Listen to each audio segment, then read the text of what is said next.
All right, so welcome everyone. I'm so glad that you all are here. It's so fun to be with you. And just to get a feel for where everybody's from, because I know we've got a diverse group, can you all go ahead and put in the chat box where you are dialing in from? We've already got Qatar on the map, which is super cool. And I know we've got the Netherlands and the UK as well. So go ahead and type it into that chat box. We've got North Carolina, Calgary, cool, Washington, D.C., Denver, Colorado, Canada, New York City, but currently in Athens, Greece. Okay, rock on. It's very cool. Bozeman, Montana, Germany. You guys are too cool traveling the world, spreading accountability, effective accountability structures worldwide. Rock on. And just to check in, can everybody hear me okay? You can nod, it's fine. There's no echo or anything. Thumbs up. Perfect. Awesome. San Francisco, great. I love that you all are using the chat box. Like I mentioned, please continue to use it. If you have questions, I'll keep my eye on it. And if you just want to like chat with each other, make comments, smiley faces, exclamation points, whatever you want to use is perfectly fine too. So before we hop in, I want to make sure you all have what you need. The PDF printed out, the accountability PDF. I'm going to share my screen, but just so you guys have it and can take notes. Or a journal, a pen, whatever you need to write down the important stuff. Annie's got it. There it is. Live. Amazing. And of course, since this is a longer training, make sure you've got your tea, coffee, your wine, depending on your time zone, like whatever you need to settle in. and as people go and get what they need and take care of any last minute needs. 9 a.m. wine. Yep. Love that, Lauren. I'm going to go ahead and introduce myself too. I know a lot of you, but for those of you who do not know me, my name is Megan Taylor Morrison. I'm a full-time professional coach. I am based in Santo Domingo in the Dominican Republic, and I freaking love accountability. It may sound a little nerdy. That's okay. It's not something that I ever thought I'd be massively passionate about, but I have to say that of all the things that I've learned through coaching, accountability has been one of the most powerful. It's allowed me to launch 2 businesses. It's allowed me to move to the Dominican Republic. I honestly think I would have chickened out about moving to a foreign country by myself if it weren't for really loving, powerful accountability structures. And it's allowed me to make a really big difference for all of my clients. And part of why I'm hosting this experience for all of you is because I want to make a larger difference for more people. And I want the things that I've learned to be more widely accessible to the greater public.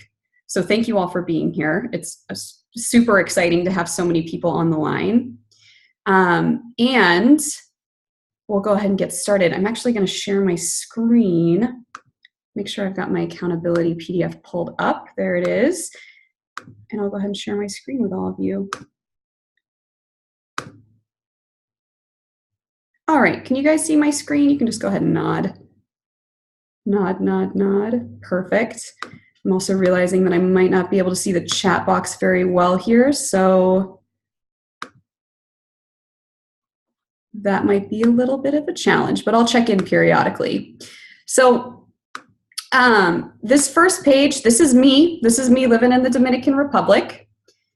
And I love this picture because of that sign above my head that says una via, or in English, like one way. Because I really believe that effective accountability structures start when we actually take full responsibility. Like that's the only way to do these, 100% responsibility for our projects, for our lives, for our relationships. There's one way to success. So this is where we start for Accountability Crash Course, because the common misconception in accountability structures is that it's up to your partner, right? Or even that these relationships are going to be 50-50, and they're not. Like there actually need to be 100-100, with both people saying, like, I understand that the way to creating what's next for me is by us being 100-100.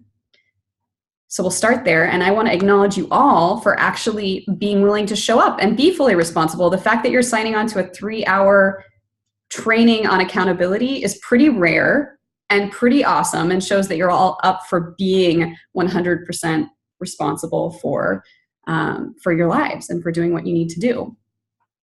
So thanks again for being here. And like I said, I never thought I'd be passionate about accountability structures, and yet they've become one of the things that I am most passionate about because they are tried and tested and they really do get results. So you'll notice on that first page, they improve performance, they make you feel more competent, they increase your commitment, they make you more creative and innovative, and they give you higher morale and satisfaction with your work. Like, that's freaking awesome. And yet most people do not know how to create effective accountability structures. In fact, that statistic right below says, according to the Harvard Business Review, pretty credible source, about 50% of upper-level managers in the US, Europe, Latin America, and Asia Pacific are rated too little when it comes to holding people accountable. So the cool thing is that just by being here, you guys are getting training and becoming more savvy at accountability than 50% of upper-level managers. That's my assertion, and I really believe that with the thoroughness of this training, that's true, that you all will be prepared to take on your own accountability on a new level, and also to lead accountability initiatives on a whole new level.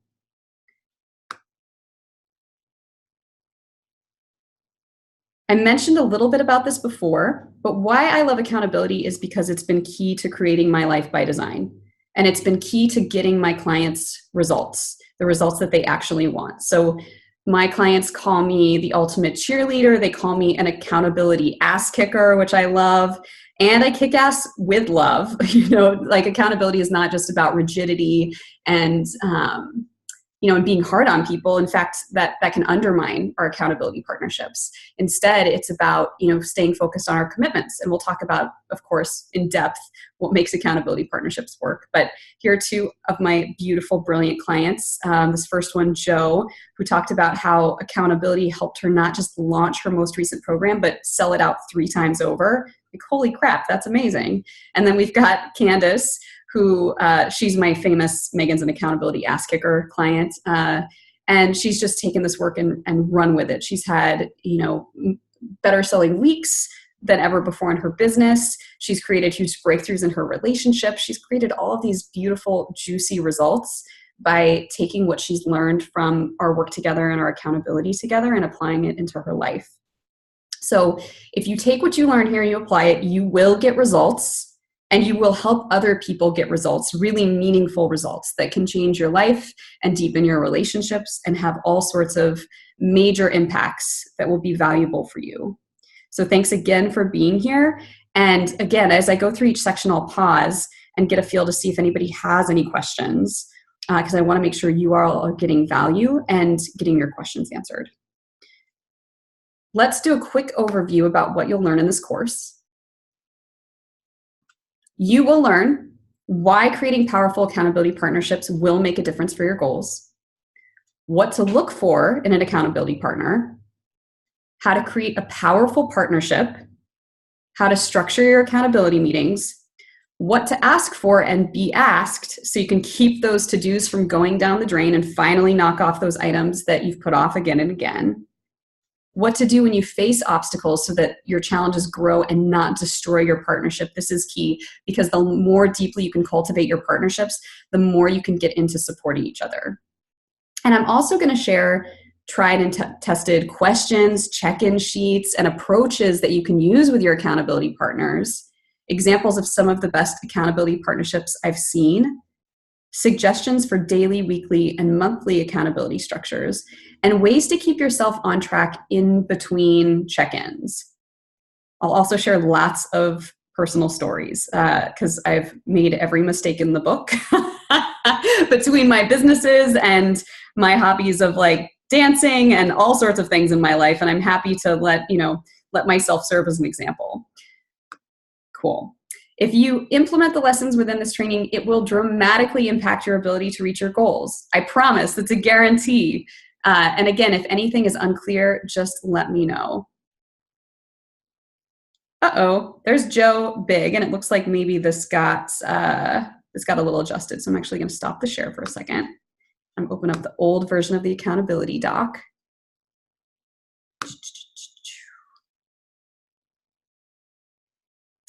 Give me 1 second, guys.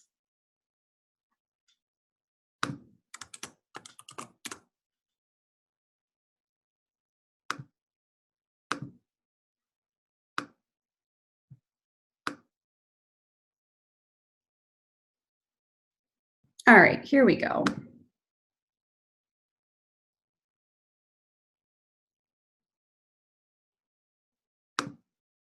And gonna share the screen again. Boom, bada, boom. Share that screen. Perfect. All right, so let's talk about the value of accountability. Plain and simple, accountability helps you get stuff done. So knowing that you're gonna report to someone about your results is incentive to do your work. Plain and simple. Plain and simple.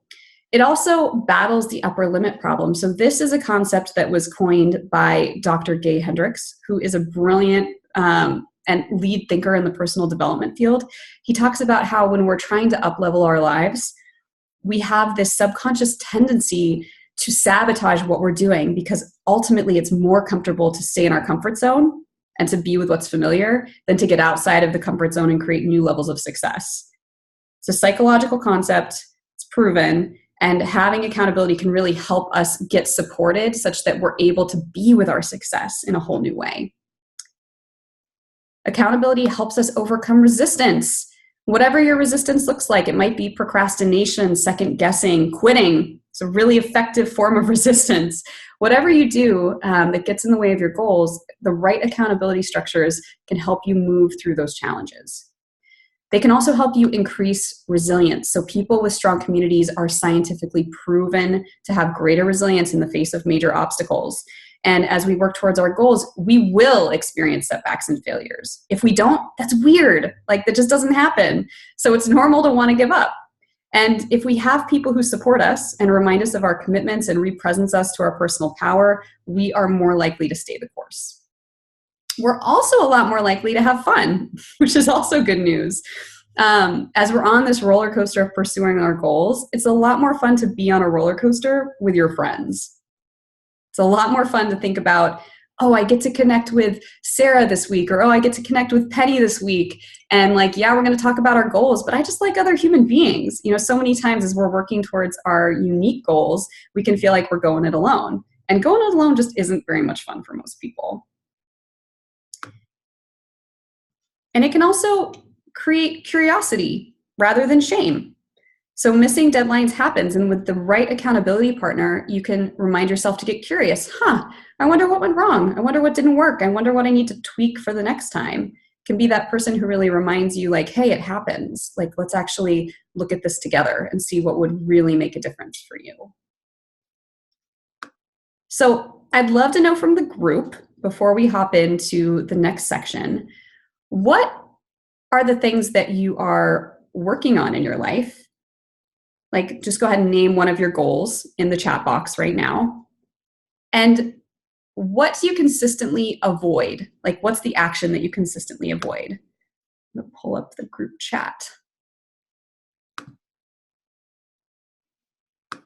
Nicole says, I don't know if I got the PDF. Nicole, if you wanna look at my screen, great. If you wanna put your email in the chat box, I can send it to you. Go ahead and share some of your goals, guys. What are you working on? Why are you actually here?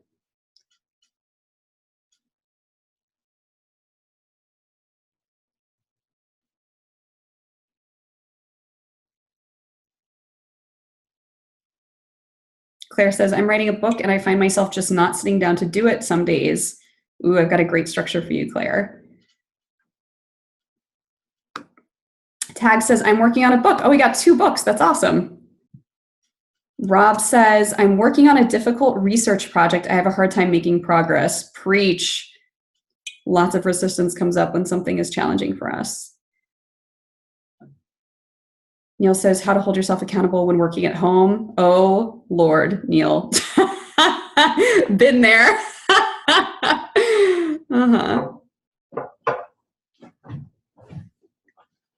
Give you guys a couple more minutes. Getting the copy up for my website. Claire says, yes, Neil, love it.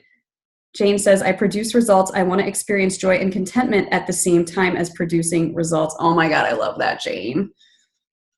I want to clean up the admin backlog. Also preach.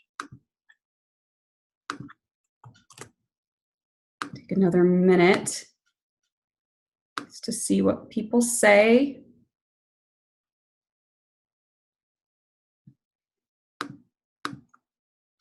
Updating website, working on cross-cultural workshops for athletes and artists wanting to travel to Japan. Beautiful. Figure out my goals, short and long term.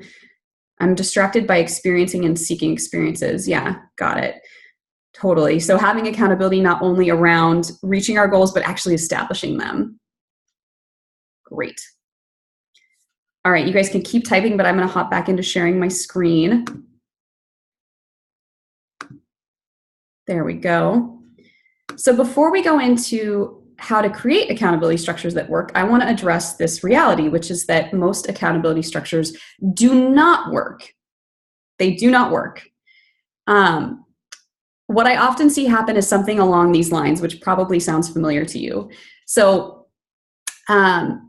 people decide they're going to do something. They find someone who's doing something similar. They decide they're going to work together. Great, perfect, wonderful. But sooner or later, something starts to happen. Like someone doesn't show up for a meeting. Maybe people are going to the gym together. Some person starts missing their gym dates.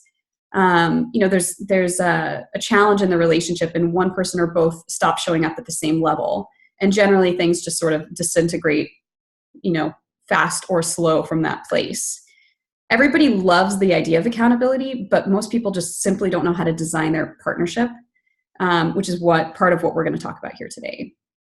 And I want to present you all to the pitfalls of common accountability partnerships. And whatever resonates with you, feel free to type it in the chat box, exclamation points, whatever. And the first is that people don't know what to ask for. So many people really struggle to identify what they need to move forward. And they might say things like, if I only know what to ask for, I would, or I'm not getting results, but I don't know what's missing. And ultimately, we will share some things you can ask for in this training, but I want to remind you all that the true pinnacle of accountability partnerships and you making the most of your accountability partnerships is learning to ask yourself in the moment, what do I need? And relating to yourself as being able to generate the answer to that. Because you might need something different in any moment with every project. And it's really a question of getting to know yourself and your needs and desires. So again, I'll get you started in this training with some things you can ask for, but it's not the silver bullet. You really need to start asking yourself, what do I need? 2, they let fear get in the way. So creating an intimate accountability partnership can drive up fear disguised as resistance. And often it's easier to avoid creating accountability or to avoid the accountability structures or to give up on your partner rather than actually address the underlying concerns people have. One is I don't actually deserve it. I don't deserve the attention or the focus from another person. To which I always ask, is that true? And if the answer is yes, I would highly recommend talking to a coach or to someone who loves you to remind you how awesome you are. 2, that people won't show up for you. A lot of people are concerned what if I show up for other people, but they don't show up for me? And it can undermine your ability to show up for other people. And 3, some people fear that if you actually create the structures you need, you'll discover that the thing you want is actually impossible. So that fear of failure. One that's not listed here, but is just as real, is that you'll discover the thing you want is possible. The fear of success. I run into a lot of people who sabotage their success because they're like, if I'm successful, will my family reject me? Will I have to change friends? They're really afraid of what success might mean or what failure might mean. So here's my question for all of you.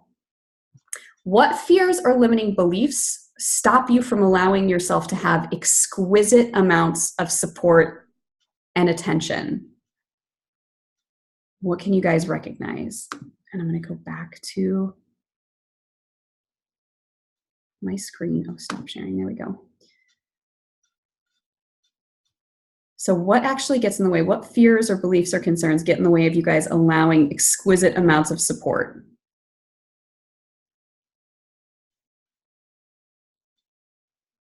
And Annie, I love this question, this answer to the last question.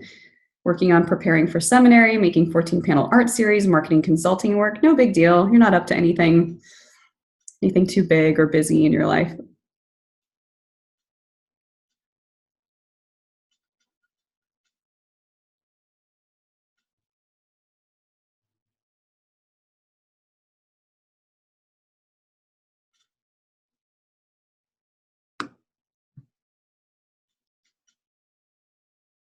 I'm not seeing any comments here, which is great. Probably means we're hitting on a blind spot for a lot of people. Tag says, I believe perfectionism is my problem, though I manage to control it in many aspects, but not in all. Yeah, right? Like if you're attached to perfectionism and there's some rigidity in your space, it can be really challenging to allow yourself to get support and to be in a dynamic accountability structure. Accountability structures involve two humans, and perfectionism is often stifling for human relationships.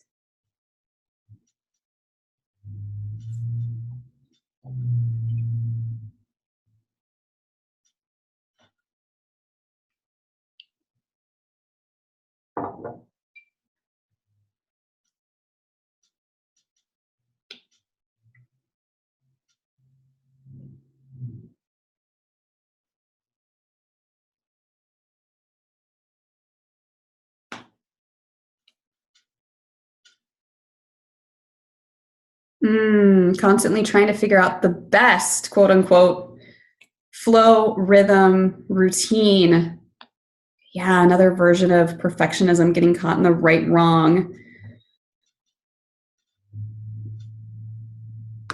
Nicole says, I've experienced often that people do drop off. Yeah, they do. It's part of what we're going to address here in this training. And it sounds like some past, like it didn't go so well, like gets in the way of being exquisitely supported.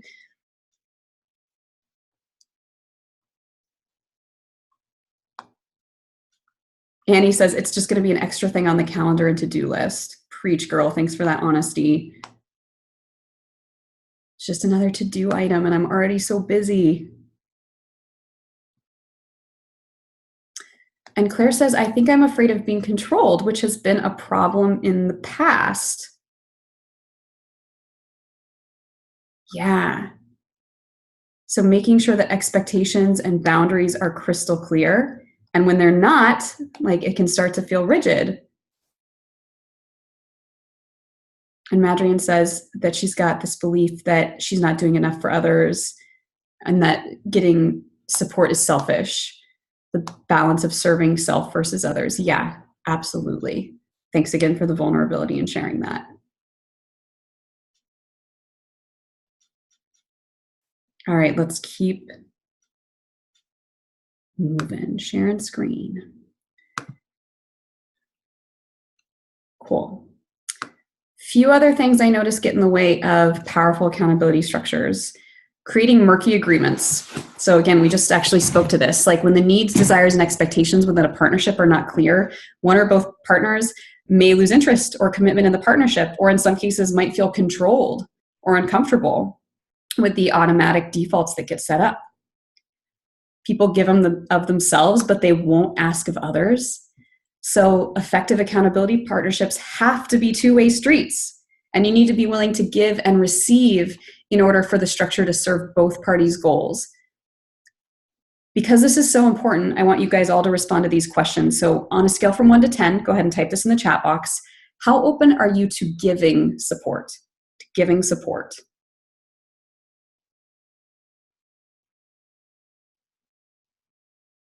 Don't think too hard about this, just the first number that pops into your head.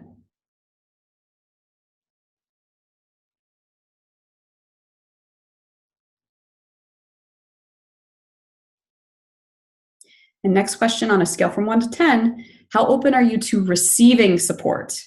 To receiving support. Again, that first number that pops into your head, go ahead and put it in the chat box.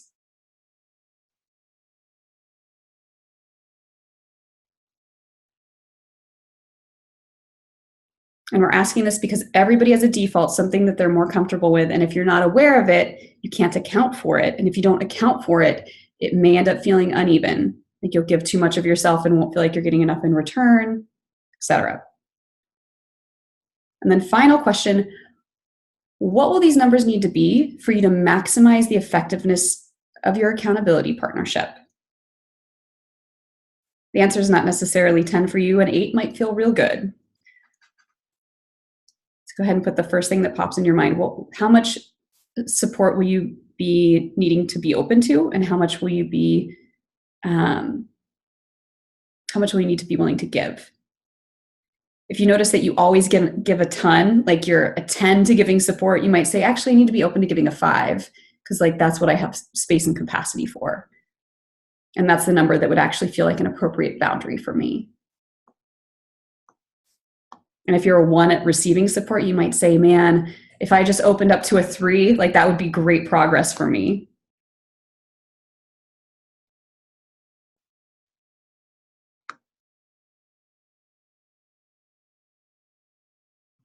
Cool. Awesome, seeing lots of responses. Couple more things that get in the way of powerful accountability partnerships. You guys can keep adding those responses into the chat box if that feels good for you. People don't prioritize commitment, so they allow circumstances or not feeling like it to get in the way of accountability. And this is a slippery slope. So of course, we're all going to have circumstances. Sometimes we're going to have things come up that have us miss our check-ins or not do what we say we'll do. And just beware, just notice if you start to reschedule or cancel a lot, if it starts to become the norm, like you can almost expect that you or your accountability partner will need to cancel your accountability appointments. And then the final thing is that people don't know how to stand for their partner. And stand is a jargony term from the coaching world. In other words, it means that we don't know how to hold our partners accountable to what they said they want or will do. So when we get scared, it's really normal to question our commitments. I know I said I wanted to make 100K, but maybe 50K is fine. Or I know I said I wanted to do that speaking gig, but actually I think it's going to be more trouble than it's worth. And your job as the accountability partner is to lovingly, I'm going to underscore that, lovingly remind the person of what they said they want and to stand for them to go create it. So it might look like, hey, I hear you saying that maybe it's more trouble than it's worth, and I wonder if you're feeling a little afraid and nervous. Like, what support do you need? Because I heard how passionate you were about that a month ago. And I really believe that, like, I really believed you when you told me that it's what you wanted. So a lack of stand creates accountability meetings that are just friendly check-ins rather than powerful sessions that make a real difference. And there's a reason that I use the term accountability partner instead of accountability buddy. A buddy helps you feel good, and a partner supports you in relating to you as totally capable, especially on those days when you don't relate to yourself as capable, and in relating to your goal as sacred. Sometimes that feels crappy. You're like, man, can't you just let me off the hook today? I don't feel like being awesome. I don't feel like being great. And your accountability partner is like, but you are great. And I'm going to tell you in those moments where you forget. So again, question for you all in the chat box. We're not going to go through this whole exercise, but we'll go through one of them. I want you all to think of a time that you tried to create an accountability partnership in the past. Might have been, last week, might be 2 years ago, but just think of one example. And I want you to write in the text box, like, what worked about that accountability partnership and what got in the way of creating a powerful accountability partnership, like what sabotaged it. So again, what worked about it and what got in the way.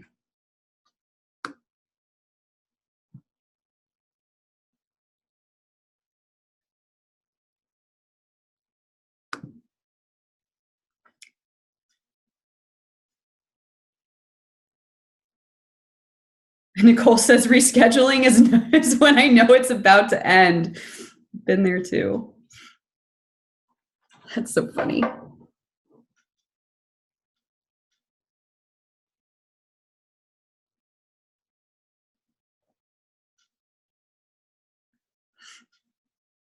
And for those of you who are listening in on this recording, please be doing these exercises along with us. Rob says, I feel like I haven't really had one outside of my academic advisor. So Rob, this is perfect. Like, what works about that relationship and what doesn't work about it? Like, what do you wish you could tweak or modify? Or maybe it's perfect, in which case, that's awesome. Tag says, my partner wasn't committed. Yep.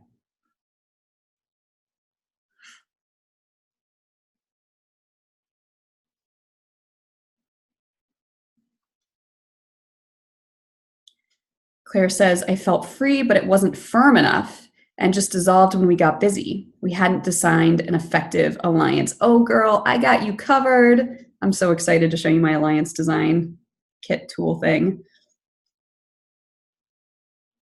Lauren says, right on, same.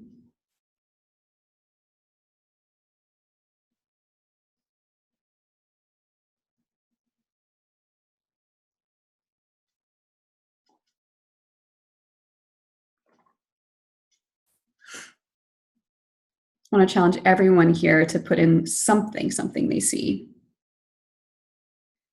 Rob says, accountability partner is supportive and helpful, but often has unrealistic expectations, sets goals for me that I have trouble meeting, which can be discouraging. Nicole says, my rebellious side always seems to get triggered. I've also learned that I slip into my helpless act to get away with just not doing what I said I would do. I love that, Nicole. Little hot pro tip, consider giving up your game when you start an accountability partnership. Like if you know you do certain things to sabotage, put those on loudspeaker with your accountability partner and say, hey, what's probably going to happen is some days I'm going to show up and I'm going to look helpless. And I need you to actually say, hey, are you doing that thing where you show up helpless? If so, can you cut that out?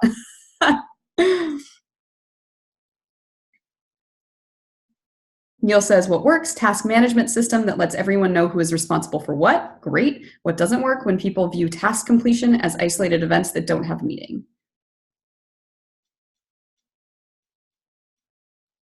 Can you say a little bit more about that, Neil? I'm not concerned. I'm not clear on what doesn't work about that. And Annie says, really helpful when we showed up as we said, hard when I failed more than I succeeded. Got it. So again, we'll talk about this a little bit more too, but even that word fail, like I want to be really careful of that in our accountability partnerships, because failure is a loaded trigger word. And when we start looking at it as failure or success, like I met this goal or I didn't, or I met this milestone and I didn't, can really set us up for starting to build like guilt and shame in the relationship, which decreases the resilience in us and in the partnership. And Jane says, when I relate to my results as self-worth, preach, girl. Yes, that totally happens. And again, like we want to be really careful that we be explorers and have that curiosity. Madrian says, my accountability partner listened closely to what I was saying and also what I wasn't saying. She had a greater vision than I had of my interests in mind, and her macro perspective was incredibly helpful for me. Love that. And Neil says, to elaborate, it's not motivating to complete tasks if it feels machine-like. Yes. Like no one really cares if these tasks are done. Totally. And we'll talk more about that too. Great. Good work, guys. Keep typing if you're inspired. And I'm going to go back to sharing my screen. Great. Okay. Let's talk about how to choose effective accountability partners. So creating an accountability partnership, especially a long-term one that's going to reap results over an extended period of time, is an investment of your time and energy. And I know we all love our time and energy and want to be careful with it, right? It is a finite resource. So let's make sure to choose partners that we're more likely to create success with those people. And below are some of the qualities that you should look for. This is by no means a master list, but there's some of the top things I found that if you don't look for these things, you might run into some challenges if your accountability partner doesn't meet these criteria. So the first one is integrity. Does this person do what he or she says he or she will do by the time they say they will do it? Your friend who shows up 30 minutes late for every meeting will not be the best accountability partner. 2, does this partner have a goal? So accountability partners both need to be working towards a goal that really matters to them. It doesn't have to be the same goal. Like you don't both have to be starting businesses, although that can be cool. It might be that you have a fitness goal and your accountability partner has a relationship goal. As long as two people both have something they really care about, they both have skin in the game. And that's what's going to keep them coming back. That focus on the macro picture, like Marianne said, is what's going to allow you to prioritize resilience and like working through any challenges that show up, keeping that big picture in mind. 3, resilience. There will be days that you or your partner miss a check-in. And there will be days where you guys upset each other by standing for each other or simply because any humans in a relationship are going to have conflict sometimes. Your accountability partner should be someone who can stick with a relationship or challenge. One way to know if you have someone like this is just to look at their life. Like, do they have long-term friendships? How's their relationship with their family? Are they married? How's their relationship with their spouse? They don't have to have all of these by any measure, but looking to see if they have relationships where they already practice resilience is a really good indicator that that's a value that they have and share. The next one is honesty. And here's the first time that I'm going to share from my own experience. So back in 2017, I went through this really tough breakup.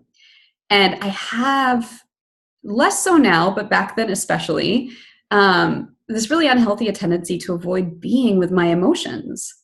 And I asked a coaching colleague to support me in processing my sadness in a healthy way. And we decided that every morning for 2 weeks, she'd lead me through a guided meditation to be with my feelings. And this went great for a while, but one morning I did not want to do it. And there'd been little indicators, like she'd call me and I'd be driving instead of like in my house like we'd agreed upon. There were little indicators that like my resistance was kicking up. And she said to me like, "Hey, I noticed that consistently you're there, like there's a breakdown in our agreement. Like you're not showing up in the way that we agreed. Like what's going on?" And even though I had a lot of resistance, I just told the truth. I was like, "Look, I'm having so much resistance to this. I don't know if I would have noticed it had you not pointed out, but I think that like me showing up late and not being where I need to be is part of me trying to avoid being with my emotions. Like, I really don't want to do this. My brain's telling me that I don't need to do it and that I'm fine. And I know that we chose this accountability structure for a reason. And part of that reason was because my resistance was probably going to kick up and tell me that I didn't need to do it anymore." So I put all of this on loudspeaker. We laughed about it. We're like, "Oh, what a normal experience. You're doing something confronting and you're trying to get out of it. Like, welcome to the land of being human." And we talked about it and then went ahead and did the meditation for that day. And it was the most powerful one for me yet. I processed a ton. I got out a lot of emotion. And I thanked her. I was like, "Thank you so much for pointing out that I wasn't honoring our agreements. And thank you so much for like doing it with love and compassion and not making me wrong for it, because it made me really willing to talk about it and move through it and honor our agreement and therefore get the benefit that I ultimately wanted." So honesty is invaluable in a partnership. All right. And again, here's where the chat box is going to come in handy. Which of the qualities that I've just shared do you overlook when seeking an accountability partner? Or maybe there's a quality I didn't mention that you tend to overlook.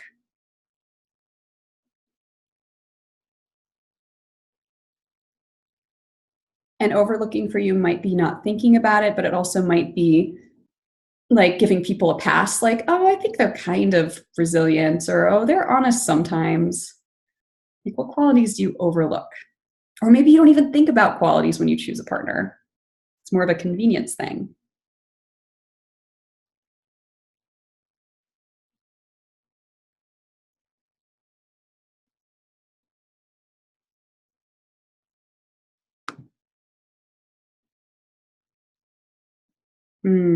Nicole says, "Honesty, they let me off the hook." Uh-huh.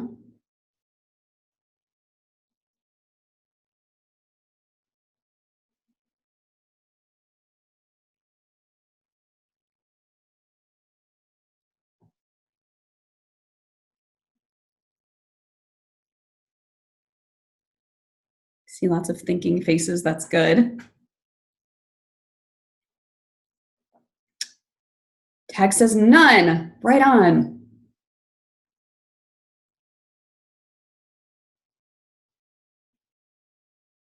Let's hear from one more person. Oh, Annie says openness, brilliance in spirit, creativity. And Claire says reliability. Boom. That's an important one. All of these are important.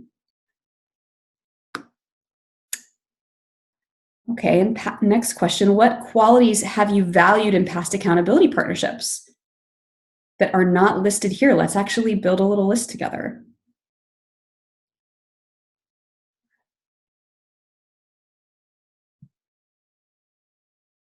And as she says, it was more convenience, didn't look for specific traits. Yep, it happens.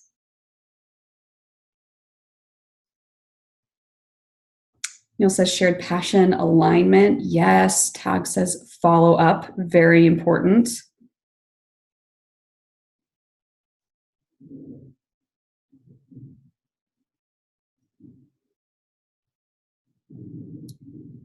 Great listener and integrity. Yes.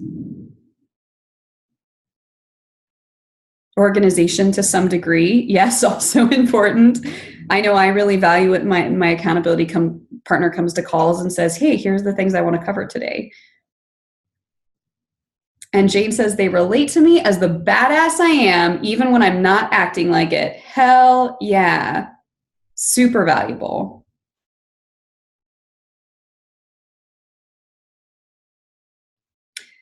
I don't know about you guys, but there's those moments on accountability calls where you realize someone isn't being their full, true, badass selves. And there's this moment of like, woof, it feels a little edgy to say this out loud, but I think you're not showing up as powerfully as you are. And yet, like, there's like an exhilaration to it too. 99% of the time, people are like, you're right. Let's do this.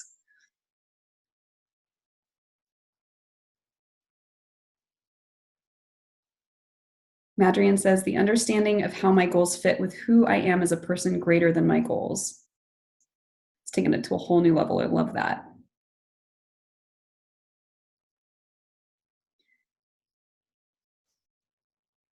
Okay. Last question for this part. What questions will you ask potential accountability partners to make sure they have these values? What questions will you ask potential accountability partners to make sure they have these values?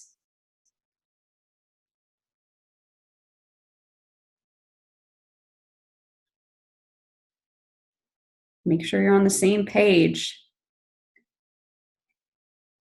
Make sure they're going to say the tough thing.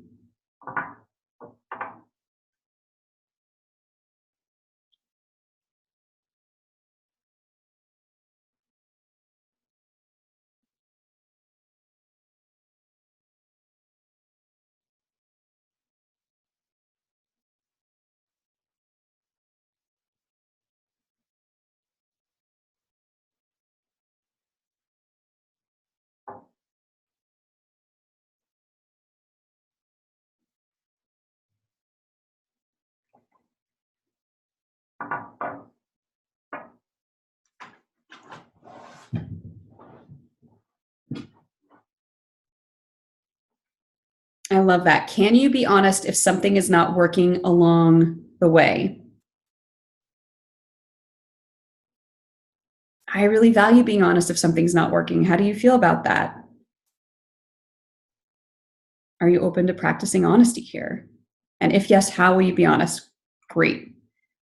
We'll talk more about that one too.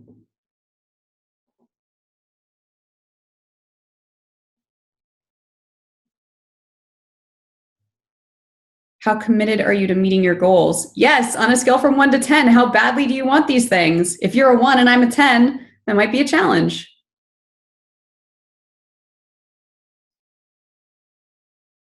Jane, I love what you're writing. I'm not sure I fully understand it. If you could clarify, that would be awesome. Who are you that I am? Like, what do we have in common? Who are you that you are? Like, say a little bit more about those. I can tell you're onto something, but I'm just not crystal clear.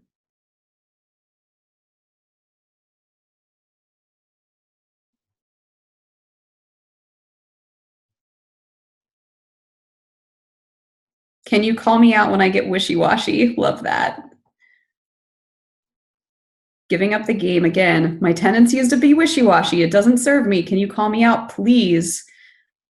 What stories do you have about me? What stories do you have about yourself? It's a great way of like keeping it open-ended, right? If they say, well, my story about you is that you're a badass, you're like, oh, great. That's how I want you to relate to me. And if you ever see something that doesn't resonate with that belief, like, let me know. Can I call you out if you get wishy-washy? Beautiful. So going both ways. Will you call me out? Can I call you out? Getting their permission.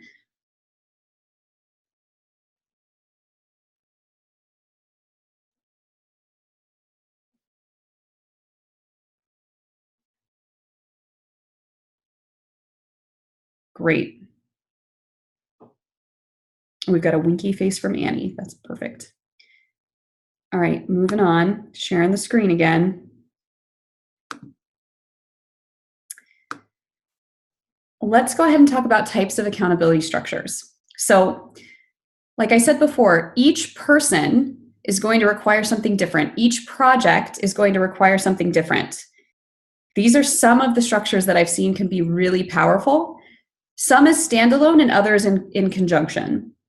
So as I share these, just go ahead and start thinking like, hey, how could I use that one? How could I use that one? What does it pair well with?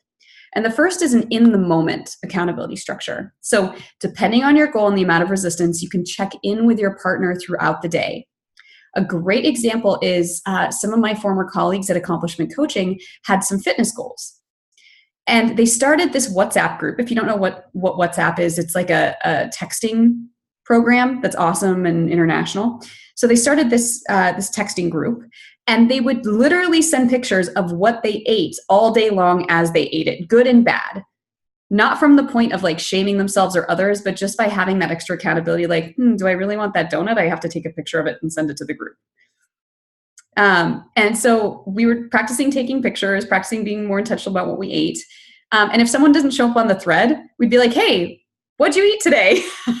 There's no pictures of your breakfast or lunch, and I think you've eaten, so what'd you have? And it really allowed us to have that in-the-moment accountability that really works. The next example is a power hour. And I use these in my group programs. People love them because they're a great time to tackle any item that you have a lot of resistance to. And what you do in a power hour is you hop on a video call, might be by Skype, by FaceTime, whatever you like. And at the top of the call, you say, what are you going to do in the next hour? And you tell your partner tells you, you put yourselves on mute and you go and do it. At the end of that hour, you hop back online. Did you do that thing? How did it go? You check in, and then that's it. And these work great as recurring meetings. They also work great as standalones. Typically, in my schedule at the moment, I've got 1 or 2 power hours per week. We have daily structures. So when I first started my coaching practice, I needed lots of support to build my base of clients. I felt like I had no idea what I was doing. I was scared a lot of the time. Like, I needed lots and lots of support. So in addition to a weekly meeting, I created a check-in structure with a colleague, and every morning we would connect for between 5 and 15 minutes just to set our intention for the workday, or brainstorm new approaches and tactics, or offer any additional support. Like, oh, I had this interaction with someone I want to hire me. What do you think of this? And every evening we would check in by text to see what we accomplished. This also works if you send your to-do list to someone in the morning by text, and then in the evening you say what you did and didn't do. Again, not as a point to like shame each other or shame yourself, but as a way of just building awareness and getting that accountability. Weekly structures. I love weekly accountability structures. I typically have between 4 and 6 per week with various colleagues across the world. And to give you an example of how these look, I'll share how I do things with my colleague, Catherine Wood, who's a fellow coach. So she and I have a weekly meeting to prepare for the international retreats that we lead in the Dominican Republic and new in 2019, India. And before our weekly meetings, we prepare an agenda so we know exactly what we're accomplishing on the call. And at the end of our meeting, we recap to be clear about our tasks for the week. And we do our best to reschedule these meetings only when absolutely necessary. At this point, we typically, if we have to reschedule, we're doing it about 2 weeks to a month in advance. And we also schedule additional meeting times as needed, especially when we're getting close to a retreat or whatever. But these standing weekly meetings are a time we know we're going to connect. We've got monthly structures. So monthly check-ins work great, especially when combined with daily or weekly calls. And here's how I suggest you do it. So at the beginning of a month, you set aside an hour and you discuss your big wins from the previous month, what worked from your previous month, what didn't work, and your intention for the next month, and how you'll actually tailor your weekly or daily meetings to support that intention. So it all fits in together. And then the final one is an intensive. And I love this story about Brené Brown. She was having a lot of resistance to writing a book. And instead of slogging through it, she went away to a beach house with a bunch of friends and wrote her book. And a lot of my friends have done this to great success. They've, reserved a beach house or a mountain house or whatever for a weekend or a week. And they get to have time every day to work on their projects, as well as, additional unstructured time for group meals.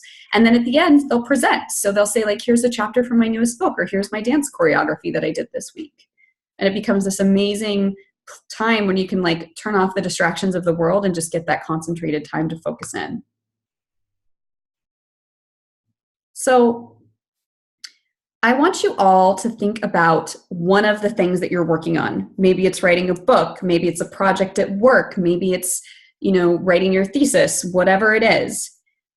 And go ahead and write in the chat, like which one of these accountability structures that I shared could be effective for you.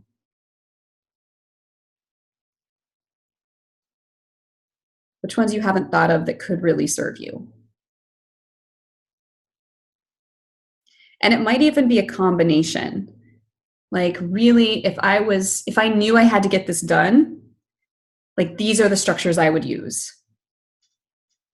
The example I use in the PDF is like, let's pretend the stakes are high. If someone was like, if you don't write that book by the end of this year, I'm going to drop you in the African savannah, like no access to food or water, prides of lions roaming around. Like which of these structures would you implement? And it might be all of them. I don't know.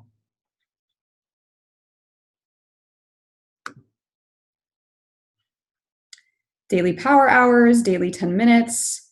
Love the beach house idea. Love that. Especially if you're traveling, like find all sorts of cool beach houses.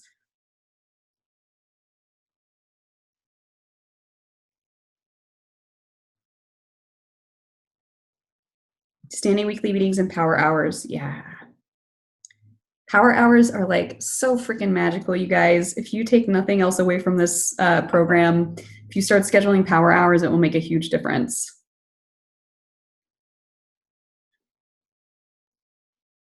Cool. Go ahead and keep using that chat box as desired. All right, part 5, what to ask for. As promised, I'm going to share a few things that you might ask for. And again, this is by no means the magic bullet. A few places to start looking.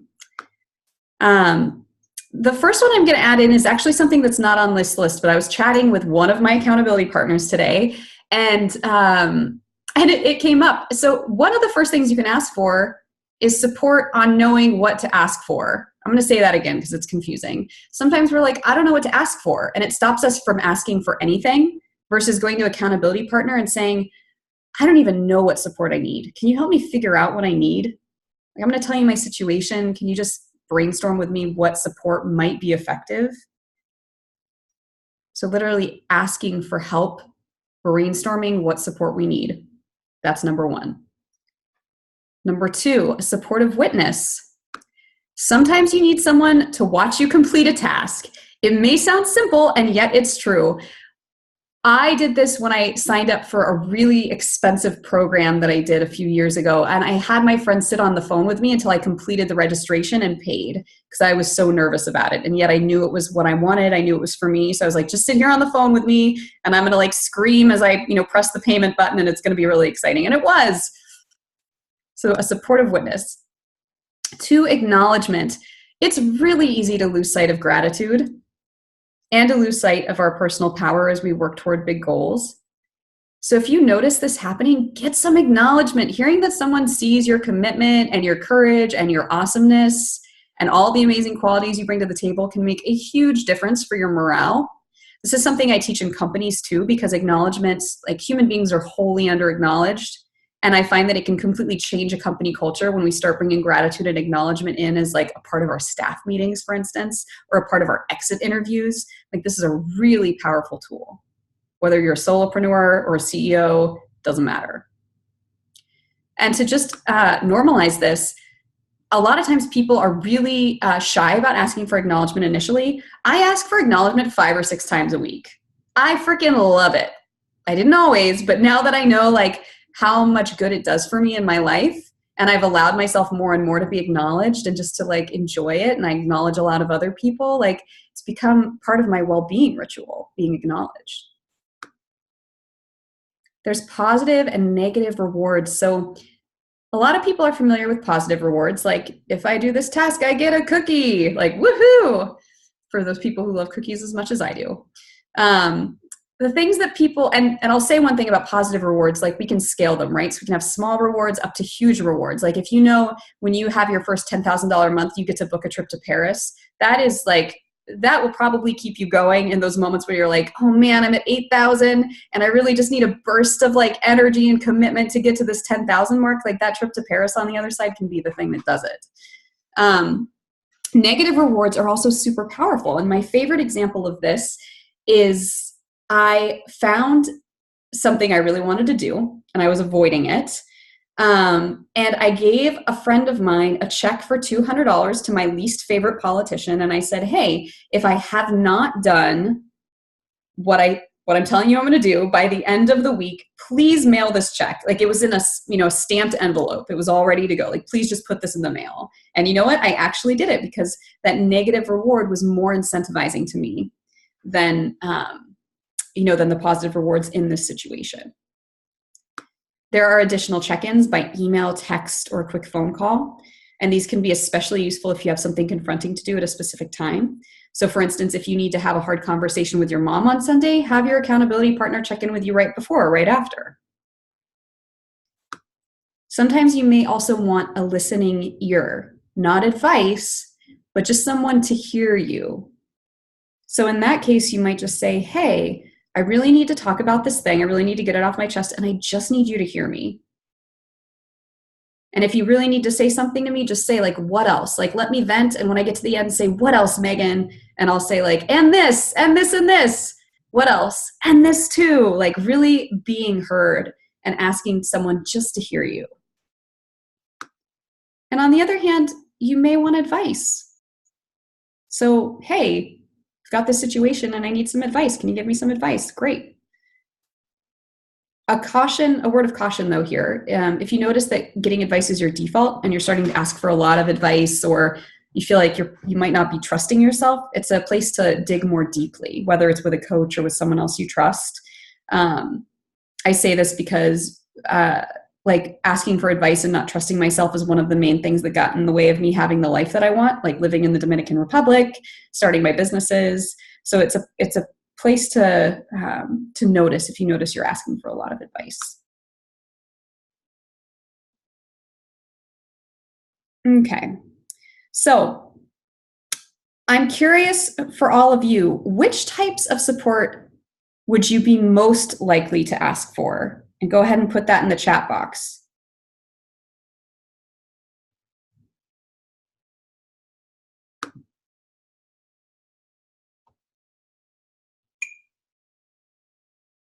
Which types of support would you be most likely to ask for?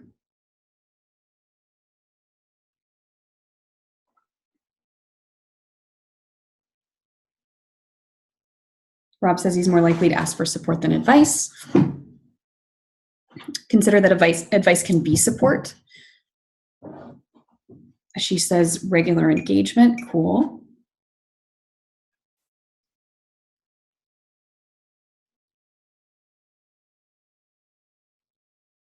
A listening ear. Great. Listening, championing. I don't even know how to pronounce that, but I love it, being a champion for someone.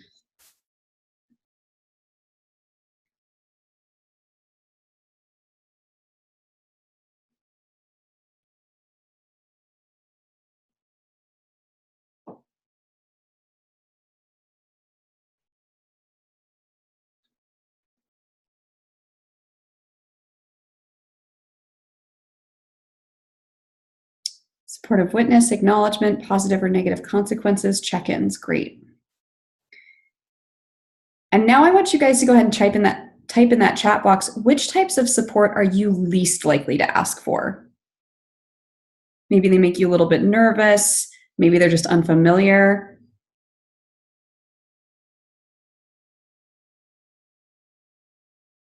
Financial support, acknowledgement, okay.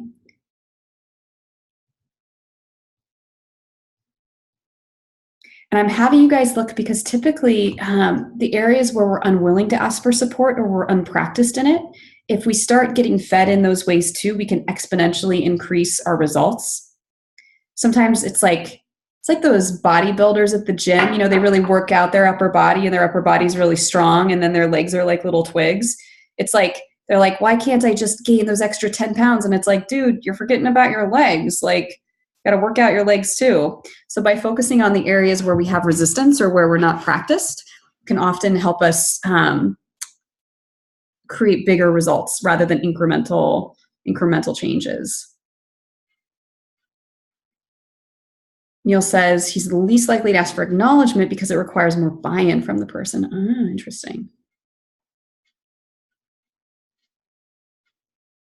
Ashish says, real enthusiasm from you about what matters to me. If that's there, it will be great, but not easy to have.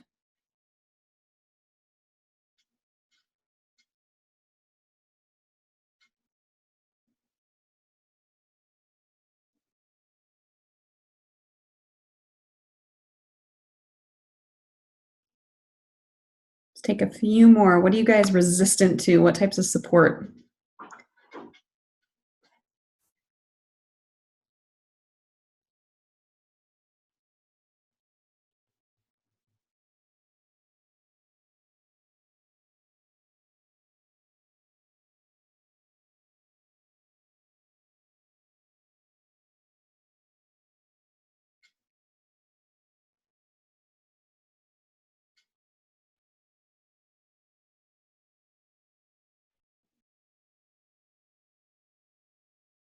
Financial. Yeah.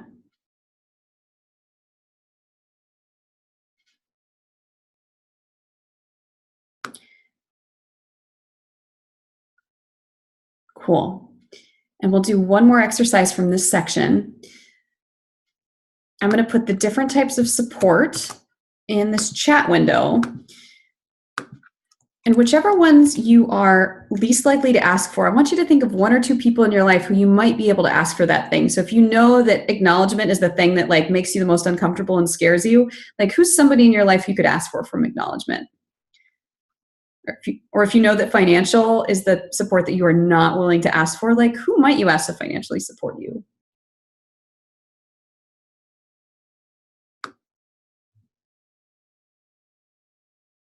Or if you know that toughness is what you need, people keep saying that, I love it.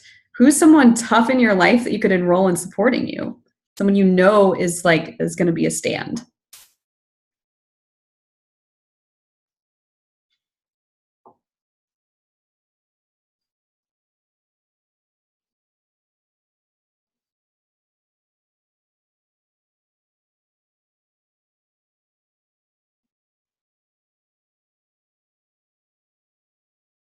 Thanks, Todd. Yeah, the question is, take a look at the support you're least comfortable getting and write down the name of one person from your life. Might be your coach, might be your friend, might be that really like tough accountability partner that you went through a program with. Like who's someone that you could actually get that type of support from?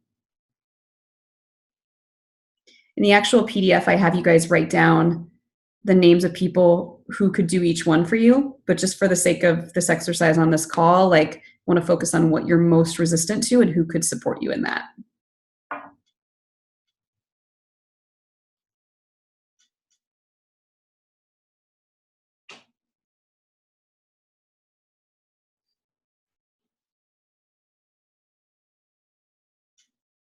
Cool. And if your answer is, I have no freaking idea, that's a great awareness to have. And you can put that in the chat box too. Just another thing, you know, like, hey, I need to keep my eyes open for the person who's going to do X or Y for me.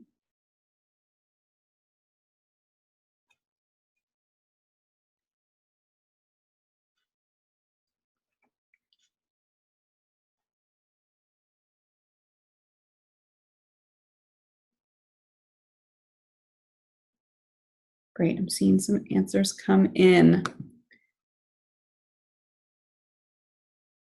Lauren's got a whole bunch of answers. Right on. And Claire says acknowledgement from Girl Squad. Well, that's rad.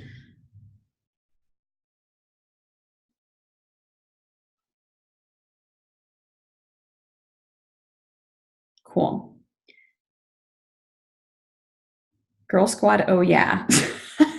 Love that. All right. So in this next section, we're going to talk about how to create a powerful accountability agreement with people.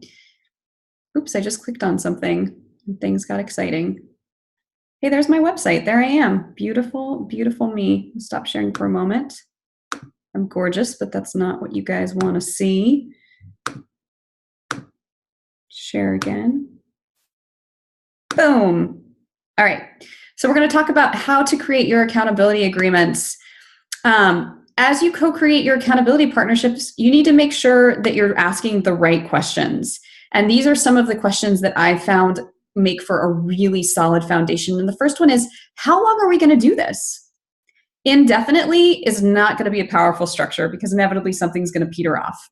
So choose the amount of time you will initially partner together. And at the end of this trial run, you're going to check in on what you've learned and how it's going, what's working, what's not working, what would make the partnership even more effective. And by choosing an endpoint, you make sure the partnership doesn't fade slowly into oblivion. If you notice your commitment wavering, you might schedule a conversation earlier to check in or discuss how to re-empower your timeline. I recommend starting with about 2 weeks to a month. Like, we'll check in after 2 weeks to a month and really see how this is going. How often will we check in? Like, which structures from the above are you actually going to use? What do you need me to say to you when you feel stuck? You're working together because you both want to create something new, and it's predictable that you will get stuck at some point. So what do you need to hear when that happens? What worked for you with accountability in the past, and what didn't work? And what should we do if something is not working? Can't remember who said it before, but it was like, hey, I get wishy-washy, or hey, I'll go into this mode of being helpless. Like, I need you to know that I do that, and here's what I need you to do, what I need you to remind me of. And here's what I need to remind myself of, right? Because you can't just think that your accountability partner is going to fix it for you. Like, you guys need to support each other. And ultimately, right, we're all 100% responsible for the partnership and for ourselves.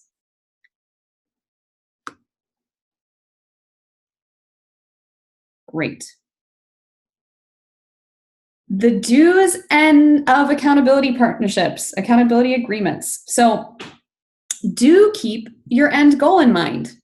It's your North Star. And when the going gets tough, when you're having a hard day with your accountability partner, or you're having a hard day with yourself, like, that big picture and represencing yourself to it is the thing that will help keep you going. A little exercise you can do here is just set a timer for 2 minutes and visualize the day that you've actually accomplished your goal. Everything about it, what's it like, how you feel, where you are, who you're with, and share that vision with your accountability partner. And on days when it's feeling really tough, you can have them repeat that vision back to you. Or you can even do a little meditation and like picture yourself there. It can be really helpful. Do choose structures that work for you. Is it easiest if you're on the phone, or do you focus better if you're on Skype? Some people cannot concentrate unless somebody is looking at them, right? They're not going to sit down. They might be doing the dishes instead of really concentrating. What do you need? Do you want one accountability partner, or do you want 5 of them? What would actually be adequate accountability for you to overcome any resistance? I have anywhere from 2 to 6 accountability partners per week, and those numbers are great for me depending on what I'm up to. Some of those people I pay, and some of those people are just like colleagues and friends of mine. Do create your accountability agreement before you get started. And there is a sample form below with the questions I shared above. So you can print that out and fill it out with your accountability partner. Do honor those parameters to avoid frustration and burnout. Do follow up the night before you connect, especially as you're getting your sea legs. Help each other remember you are both 100% responsible for the relationship. This 50-50 model does not work. Not in accountability partnerships, not in marriages, not in most long-term relationships. Do choose an interval to have candid evaluations of what it's like to work with your accountability partner. Again, I've created a form for you, which we'll talk about below. This is a great opportunity to get honest assessments of your strengths and weaknesses, and to use these evaluations to maximize the power of your partnership, but also to make you more powerful in how you show up in the rest of your life. So put these evaluation appointments in your calendar at the beginning of your partnership. Do take equal responsibility for making it work. I had this accountability partner once. I did not set a good boundary. She wanted to meet with me on the weekends, and I said yes. And so that did not set us up for success to begin with. And then she missed our first 2 appointments. And I could tell I was getting super self-righteous. I was like, who is this jerk? I agree to meet with her on the weekends when I normally don't work on the weekends. And then she stands me up twice. And then I reality checked myself. I was like, actually, I didn't check in with her the night before.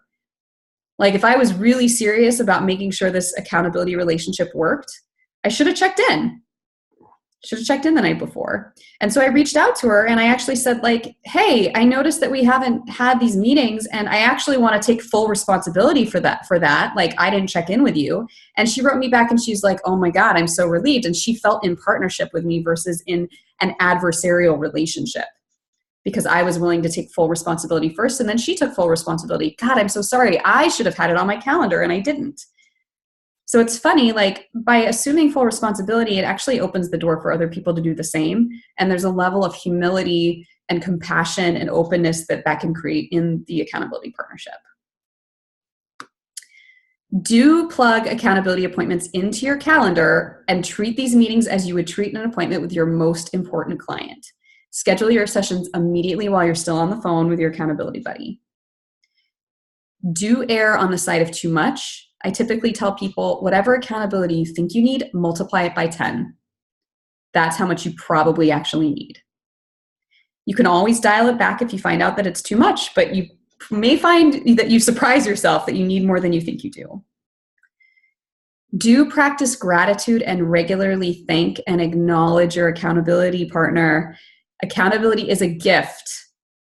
Accountability is a gift, and treating that relationship with love and appreciation will help it flourish. Do reach out as soon as you need partnership, not after there's been a slip up of yourself or your partner. Like give yourself that gift of immediate support, and always get a what by when with your accountability partner. If they say they're going to have a new client by the end of the week or they're going to write a chapter, ask them by when and make sure to plug that into your calendar and check in with them. We'll talk a little bit more about that in the forms part. And then we've got the don'ts of accountability partnerships. So don't expect your partnership to work perfectly right away. Lean in and learn what works and what doesn't in partnership. Do not make your check-ins laborious and time-consuming. Your meetings don't need to last more than 5 minutes. And if you notice something feels like it's dragging or you're just not being efficient, check in like, hey, I know we have an hour for this meeting, but I think we can do what we need to do in 45 minutes. Like be open to changing and adjusting. Don't stay quiet or make excuses for your partner if he or she doesn't show up. Like really check in with them for the benefit of everyone. It's an opportunity to get curious, to build your intimacy. And even though it can feel uncomfortable to say like, hey, you didn't do that thing you said you'd do, or hey, like I know we had this agreement here and you didn't show up and I'm wondering if you're okay, what's going on for you? Checking in and being real is going to grow the partnership over time. And finally, do not force your partnership if it's not working. If your partner stands you up 3 weeks in a row, don't continue. Revisit your criteria for an accountability buddy and learn from your situation and find another person. Noticing a chat, so I'm going to check in on that. Are you accountable for the same thing with all of your accountability partners? Great question. The answer is no. Some of my accountability partners I just do a power hour with. Others I actually have different things for all of them. I have people that I focus more on business development with. I have people that I focus on. I have a book writing consultant who's one of my accountability partners. I've got my coach who's another accountability partner. And I'm working on like various projects with each one. So I find that I'm typically up to a lot of different things, and just to keep myself organized, it makes a lot more sense to just be focusing on 1 or 2 things with each person rather than like 10 things with one person. That's just what works for me. It's not the right way, but that's how I typically do it. Thanks for the question, Claire. Cool. All right, so this final section of the training is one that I'm so excited to share with you guys. These are the accountability forms that you can actually use, tried and tested. I love these things. They've made a huge difference for me. They're making a big difference for my clients. Really fabulous. So the first is your Designing the Alliance Accountability Partnership form.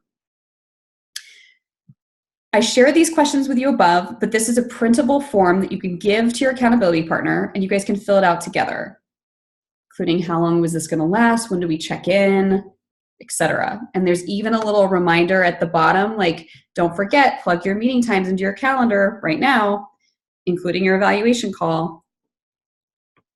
So this is the accountability form.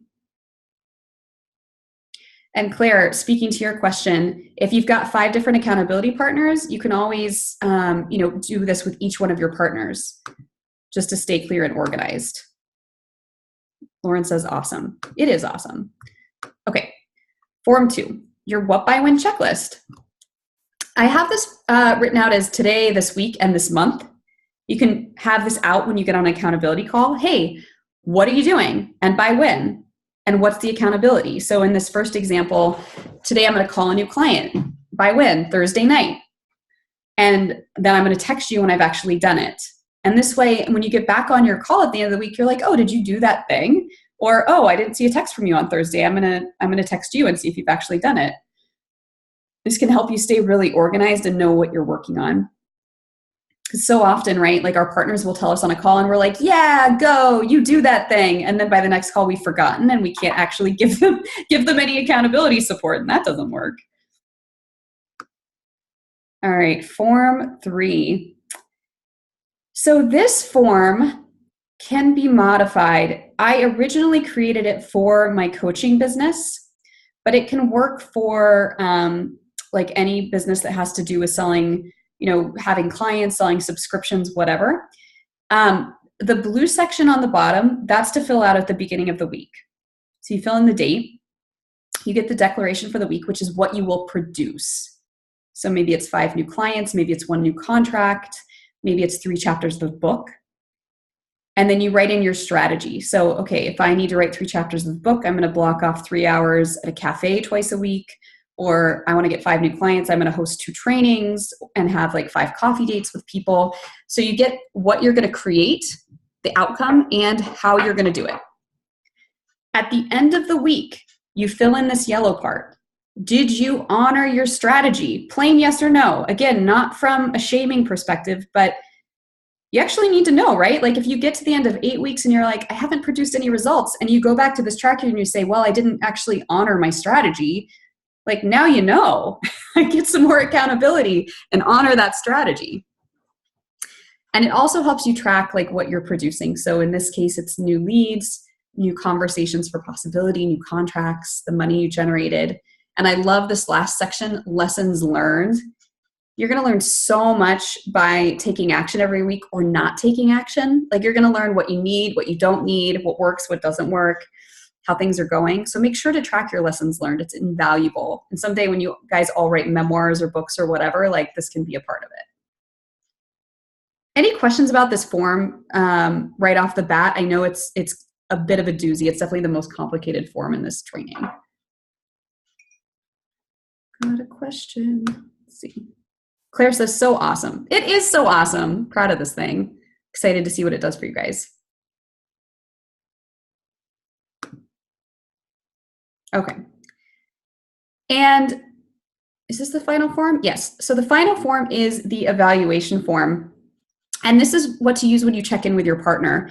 So some of them are simple yes or no's, like did your partner come on time for meetings, follow up the accountability items that you said that you needed them to follow up on? Did they finish their tasks?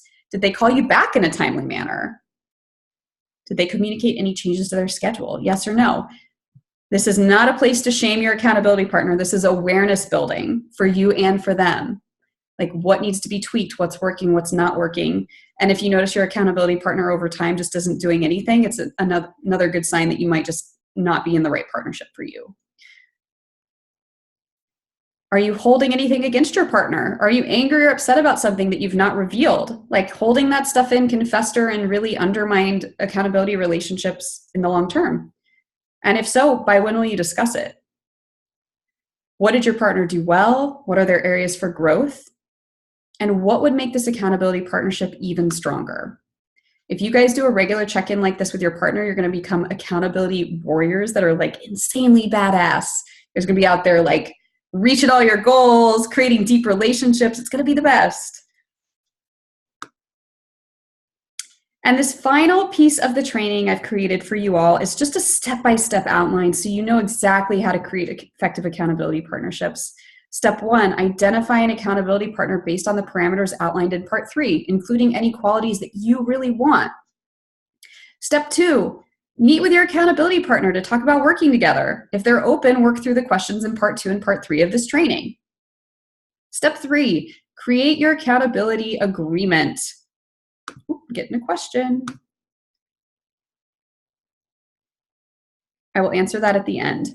Part 3, create your accountability agreement.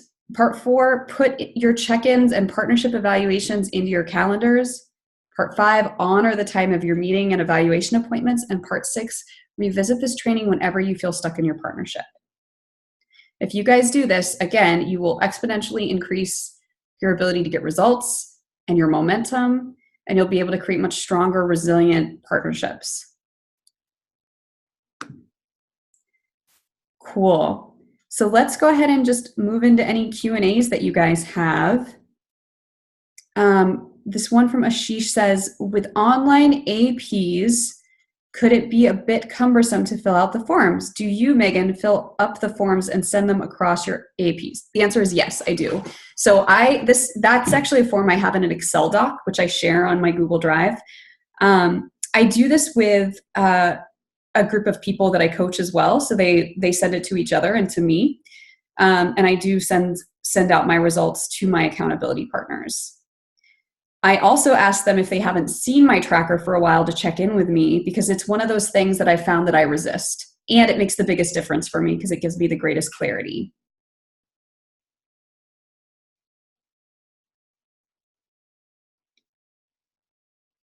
What other questions do you all have from this whole juicy training?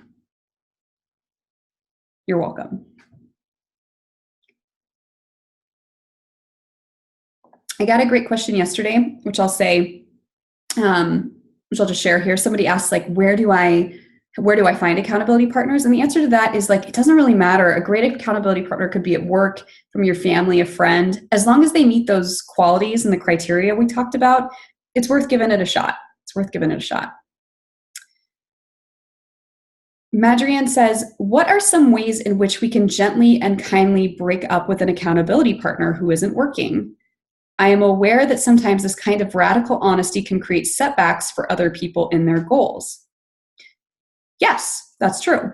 And it's a really valuable reflection when somebody says, like, hey, we created an agreement and I noticed that over time, like, the agreement isn't being honored and we've tried to tweak it. Like, just stating the facts, like, we've been in this accountability partnership for 2 months. Every time we come, I notice that, like, this and this isn't being honored, and we've talked about it 5 times. And I noticed that, like, this isn't, like, it's not supporting me. And I really appreciate you, and I really appreciate what we've created here, and it's just not working. It can create a setback for others, but we have to be careful not to let any codependent tendencies come in when we're doing accountability partnerships, like caretaking. At some point, like, if we've really given it our best shot with somebody, and if we've really honestly tried to address the things that come up and made sure that we're not withholding anything that isn't being addressed, like, you've given it a good shot. Cool. What different kinds of APs do you have among your 2 to 6? So I have my coach, my personal coach, and right now the thing I'm working with my coach on is my romantic relationship specifically. So that's one. I have a book writing consultant who keeps me on track for the 2 books that I'm writing. I have a business development person that I meet with every week, who's a fellow coach. And she and I get together, and honestly, it's like a weekly check-in where at the top of the call I say, here's what I need, and she says, here's what I need, and we both get a half an hour. I support her for a half an hour, she supports me. I have another business development meeting every week with one of my colleagues, same thing. I typically have a power hour every week, and I'm trying to think if there's anything on my calendar right now. Oh, and I've got my weekly check-in with Kat about the retreats that we lead. So that's 6 right off the bat. And I'm probably missing a couple. So right now I might even have 7 to 8 accountability partners.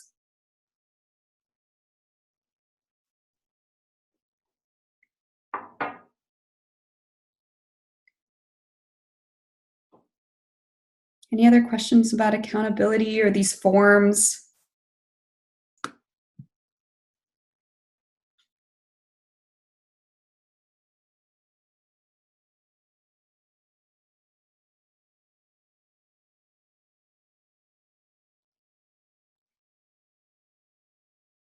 All right.